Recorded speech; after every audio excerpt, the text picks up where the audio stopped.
Thank you. Can I say an enormous thank you to all of you for being here today, for the work you put in to ensure that Shockat was elected, and a big thank you to Shockat for his work over the past year. It's been a great adventure, our group of 5 of us of independents, and it's been fantastic working together to deal with the issues facing us in Parliament, how we relate to our communities, and above all, how we ensure that we are as effective as possible in Parliament. And Shockat is always well prepared for every debate, and despite what he just said, always well prepared on what his interventions should and could be, and he always stays the course to make sure we're there to put them. And so as a group, we are a significant presence in Parliament. I know he was asked questions, as I was a year ago during the campaign. People said to me, "Oh, Jeremy, we've supported you for the last 10 general elections, but now you're not going to be in the Labour Party, so we're not sure you'll have any influence or be able to do anything in Parliament."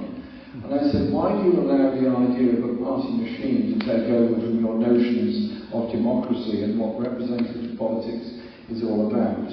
If you elect me, you're electing exactly the same person you elected before. My principles haven't changed. My views aren't going to change. You know exactly what you're going to get. What we've got with R5 is a determination to be that serious voice for peace, for justice, and for equality. And that's exactly what we're doing. But above all, we're building community power and community strength, such as the wonderful people I see before me in this meeting tonight, because it is about inspiring people about what you can achieve that's so important. So Shockat, you've done a brilliant job for the first year. Thank you very, very much indeed.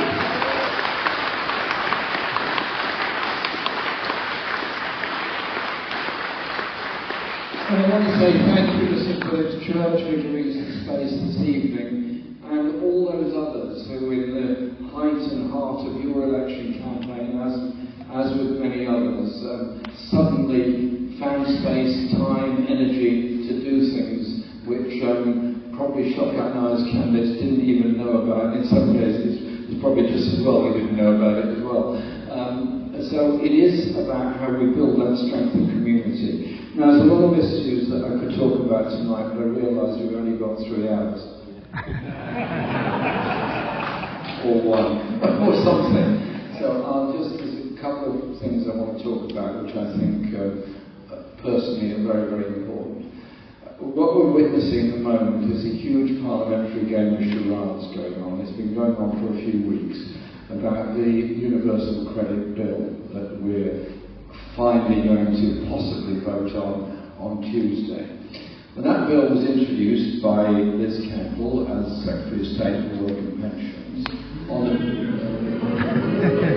Right, okay, that's fine. On the back of a statement by Rachel Reeves, as Chancellor of the Exchequer, that they wanted to take £5 billion out of the Department of Work and Pensions Personal Independence Payments budget in order to increase defence expenditure. Serious, absolutely serious. And so when I challenged Rachel Reeves on this, and I said, why are you putting warfare before welfare? She got really agitated, very excited, and said, points at me, the Right Honourable Gentleman has never taken our security seriously. I said, hang a minute.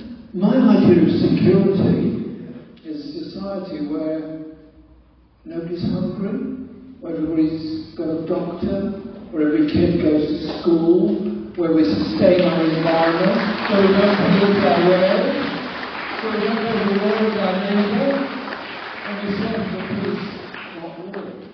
So they propose this taking away of the personal independence payments. And actually, whilst they said it's £5 billion off the budget, it's much more than that, because it takes away what is actually a passporting benefit, which gives access to other payments as well. However, the need for the personal independence payment isn't going to go away. Shockat just explained it. It is for people who cannot go to the bathroom on their own, cannot perform basic human functions without help and support. They will no longer get access to personal independence payments. They will not get that support that at the moment is paid for by that. So what do?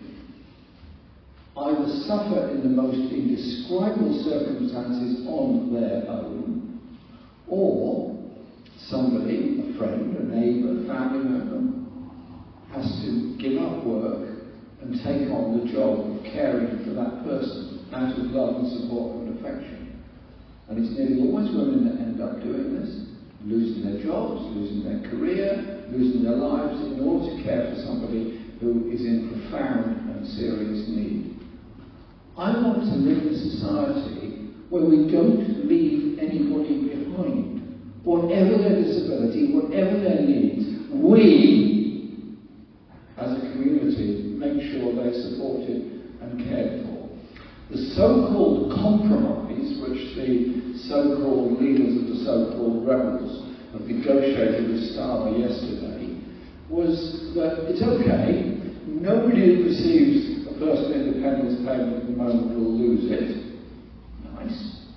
But the next generation won't get it. So we have a two-tier welfare system where if ahead of a certain date, let's for argument's sake say October the 1st, it could be January the 1st or whatever, you don't get it. And if you need it before then, you do get it. Well, I don't want that. I want universal benefits. And I want universal benefits for everybody that needs them, that deserves them, and is entitled to them. That is what we're demanding to do. That's what we're carrying on demanding to do. And that's why we will be voting against this bill. And I hope that all those Labour MPs who a few years ago used to endorse a manifesto that I was one of the authors of, which pledged to end this disgusting poverty and inequality in our society, will remember from whence they came, and remember that those people that voted for them a year ago in the belief that a Labour government would not cut the welfare state and destroy the principles of universality and benefits. We as the independent group, with colleagues from other parties in Parliament, will do everything we can to defeat this bill as a signal of the kind of society we want to live in. And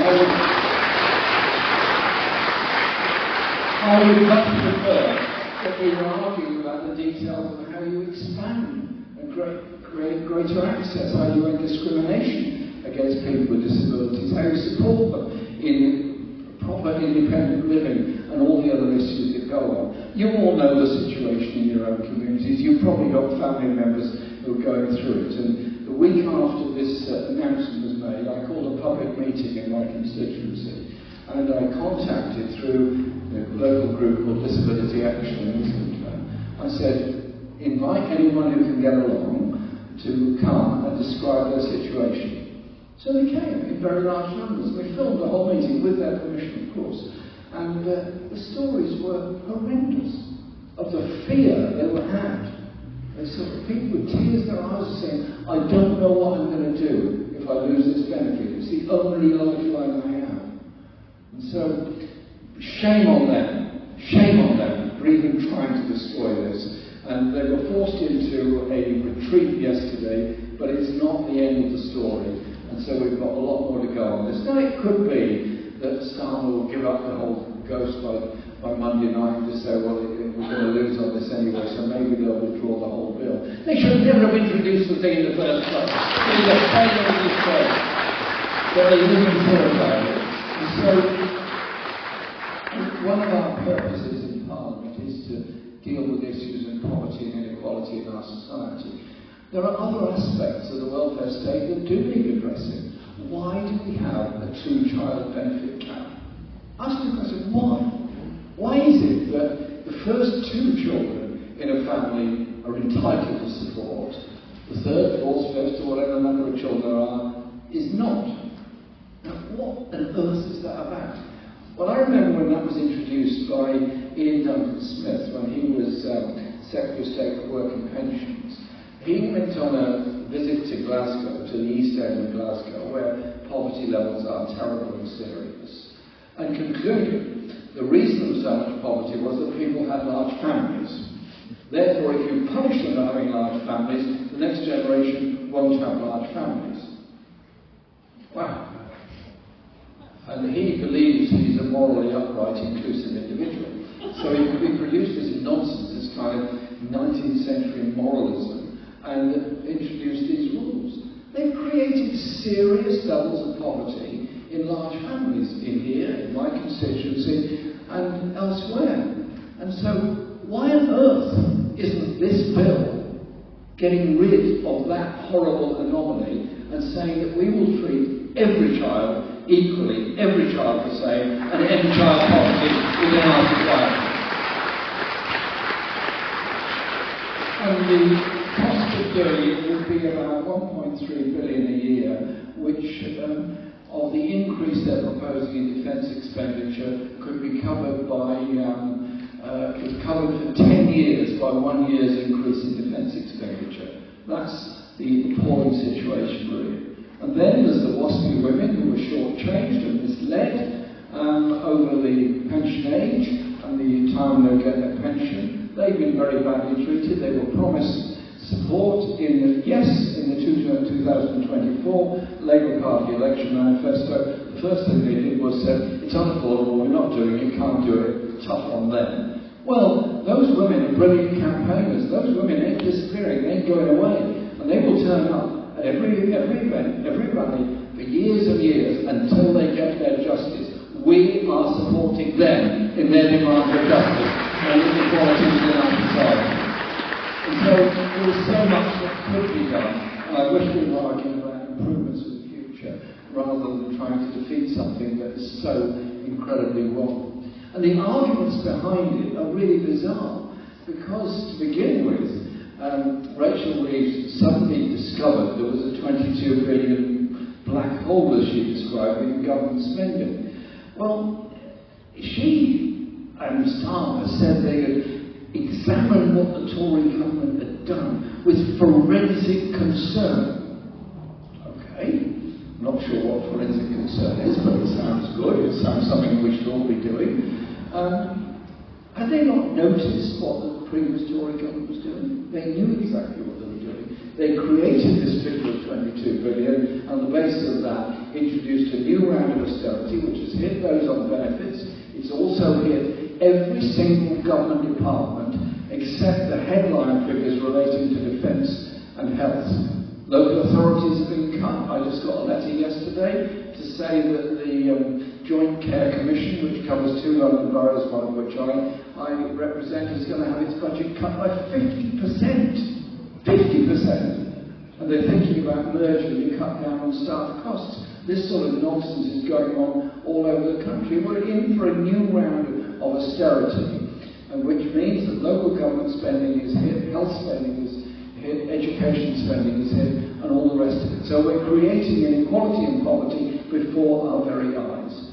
And at the same time, claiming the most important thing is to increase defence expenditure. To begin with, there was to go up to 2.5% of GDP, and then there was to go up to 3.3% of GDP. Then Keir Starmer goes off to the NATO Council of Ministers, and hey presto, it's suddenly 4%. That was in one day. And also managed to spend £700 million on a few planes from the United States to drop nuclear weapons all around the world. £700 million. Unfunded, unprepared for, unbudgeted, just announced at that meeting. And so I asked myself this question: what are we doing in order not to be involved in an arms race around the world to reduce levels of defence expenditure in order to increase what I described earlier as the real security of being able to live securely, free from hunger, free from want, and free from fear? And so it is about how we deal with international affairs as well. And so there's 2 areas I want to just quickly mention, and I'll go on. The first is the work that we as a group have done in supporting the people of Palestine, and in particular the people of Gaza.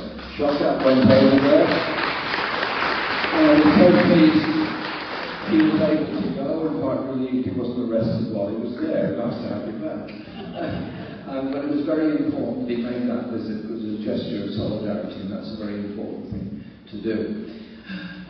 The issues facing the Palestinian people are obviously deeply profound since October 23, but they didn't start on October 23, they started in 1948, when the Palestinian people were expelled through the Nakba and have been under various forms of military occupation ever since. Now, I've been on 9 occasions in my life to Gaza, the West Bank, and to Israel. I've also been to Lebanon, to Jordan, to Syria, and all of the neighbouring countries. And I've been to many of the Palestinian refugee camps.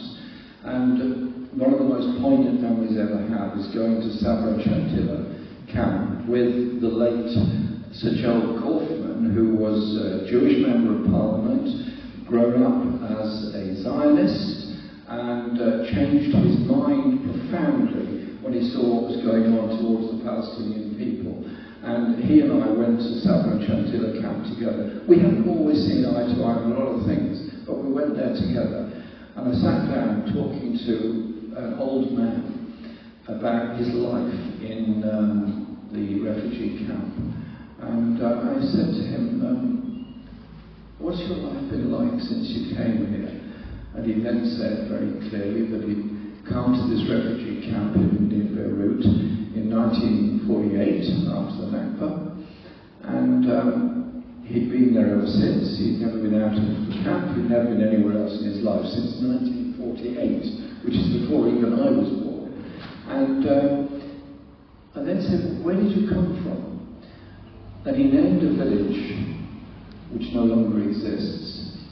And I said, what was that village like? And he then quietly described every single feature of this village, which he hadn't been in since he was a child. Every road, every tree, every house, every farm, and so on and so on. And then he looked at me with very sad eyes and said, do you think it's still there? Do you think I'll ever go back? That's his memory, that's his life. What had he done? What was his crime? Other than he was in the way of somebody that wanted to take his land and take his home. So that is a long-term issue. And then you look at the military occupation of the West Bank. You'll have seen this. Imagine that to get to here from the station, we'd have a series of roadblocks where we'd have to go through. Just imagine we're walking down the road, there's a roadblock, and a soldier says, you can't go through. And I would say, well, why not? Speak again and you're going to be arrested. So we just humiliated and kept there. And that goes on and on. That's every single day. That's what occupation is like, living under military occupation. And that's what is the life of the people of the West Bank. And the people of Gaza have been at times under occupation, but at all times under siege. And ever since October 23, the loss of life, and it was a horrible loss of life, of people in Israel is then being compounded now by the death of 60,000 people in Gaza. Half of those are children, and now around 100 a day being shot dead because they're queuing for food from an agency, a private sector agency that's supposed to be providing food for them. And this is going on before our very eyes. I went to the International Court of Justice at the invitation of the South African government to observe their application for a finding of genocide against Israel. Brilliantly put and very poignant. And I'm sitting there in this beautiful building, and the International Court of Justice is in the palace, the Peace Palace in The Hague. It's a beautiful building. And I'm sitting there just looking at this wonderful building and hearing the legal arguments going on down below. And I was thinking, South Africa, here, applying. I spent years and years of my life fighting against apartheid in South Africa. They threw off apartheid. The bravery of the people of Soweto and other parts of South Africa threw off the yoke of apartheid, not just for themselves, because as Mandela said, our freedom will not be complete without the freedom of the Palestinian people. And they were staying true to Mandela's words by taking this case to the International Court of justice. And what's been the response? The US has put sanctions on them, put trade barriers on them. We need to be getting behind and supporting South Africa for its bravery and what they've done.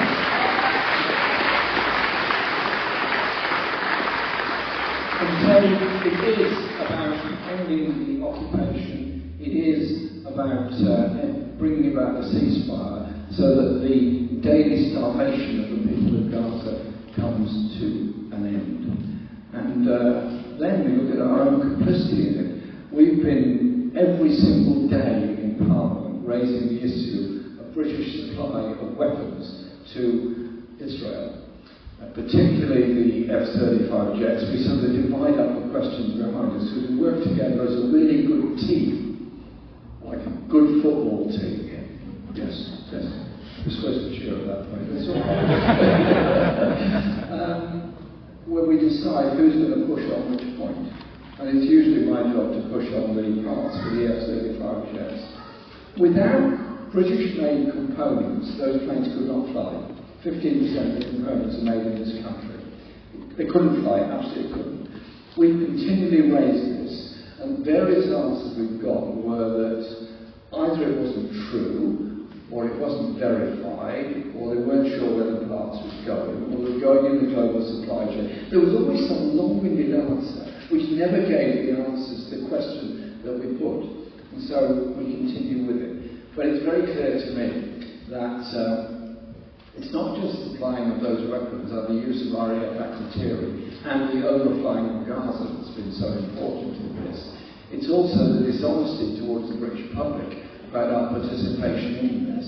And what they seem to forget is that under the Genocide Convention and the International Criminal Court judgments, if you as a country knowingly supply weapons to a government that you know is committing war crimes, including genocide, you yourself are also complicit in those war crimes.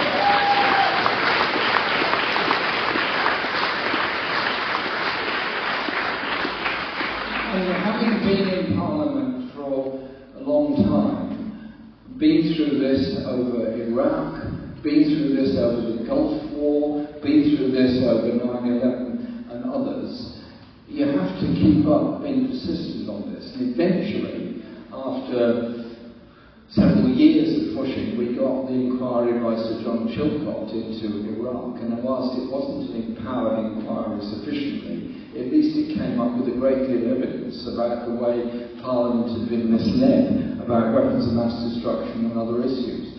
So I put forward on behalf of our group and others a private member's bill called the Gaza Inquiry Bill. It got through its first stage in Parliament, and it comes up again next Friday, which I'm fully expecting it to be blocked. This is to call for an inquiry to examine what's going on in terms of British policy and legal advice in weapons supplies and international law. I'm not going to give up. We're not going to give up. We will hold inquiries as and when and where necessary. We will uncover the truth somehow. Because the truth will help the next generation to fight against the next load of deception about the next war that we're in. So we will carry on with that. And to me, that is extremely important.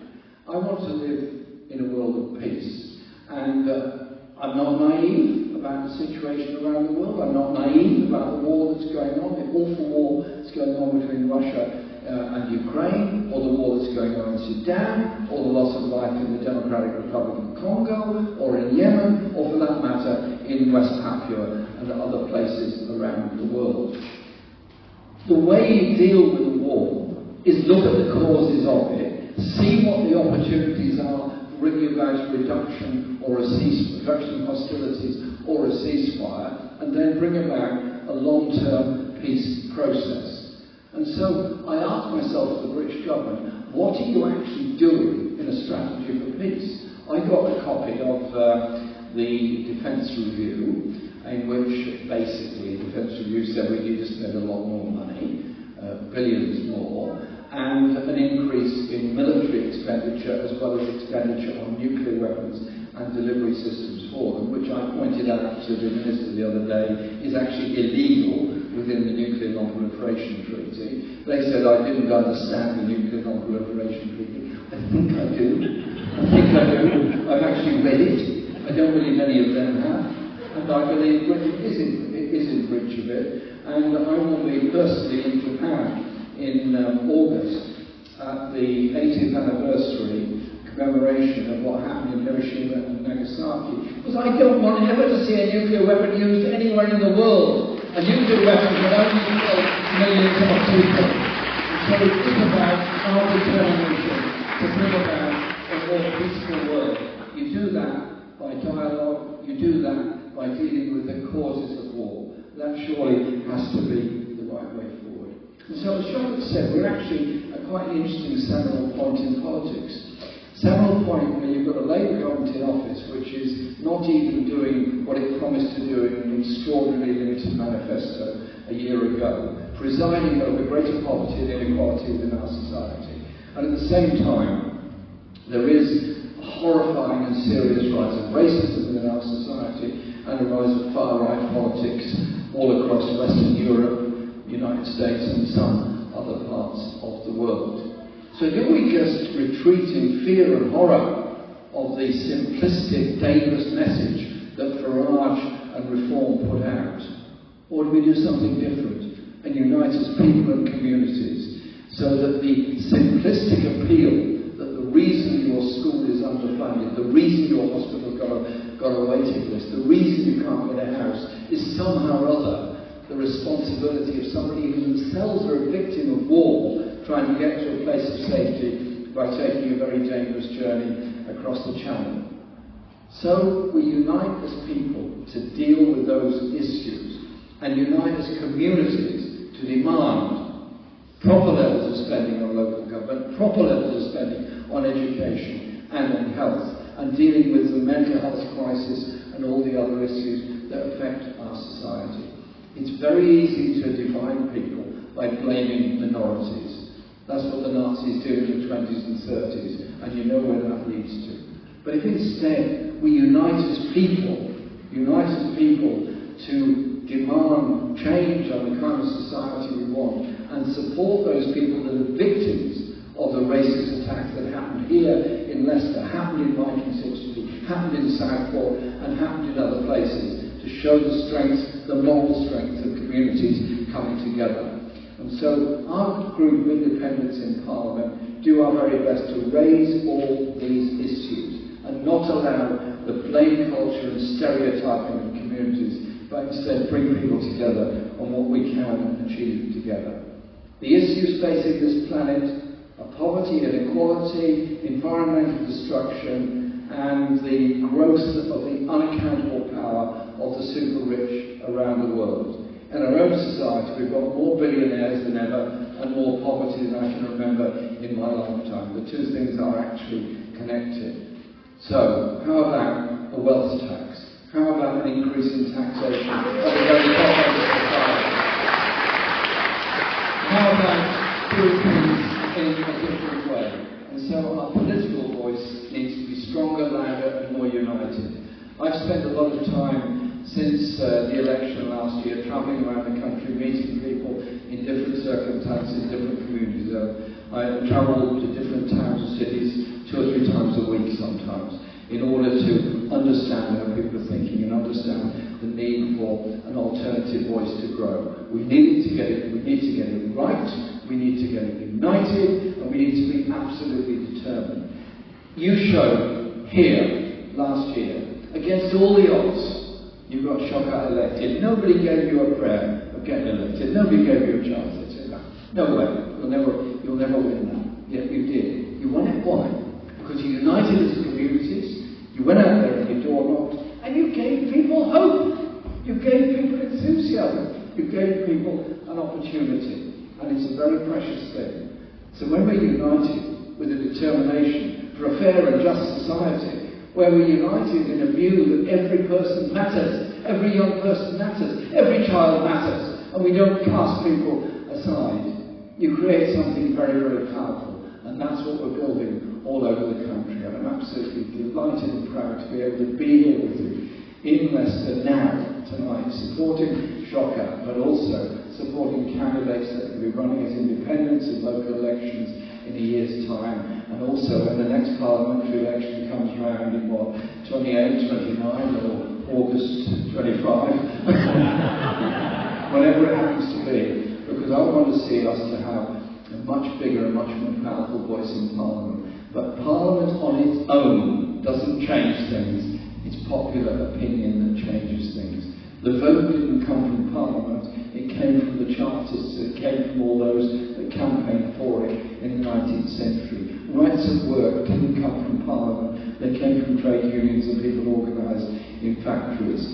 Independence in the colonies didn't come because Parliament willed it, it came because of the uprising of people to achieve it. Slavery wasn't ended by William Wilberforce, slavery was ended by slave uprisings. So let's make sure we understand our history, understand the power of people, understand the power of hope, and build much more of it. Thank you very much.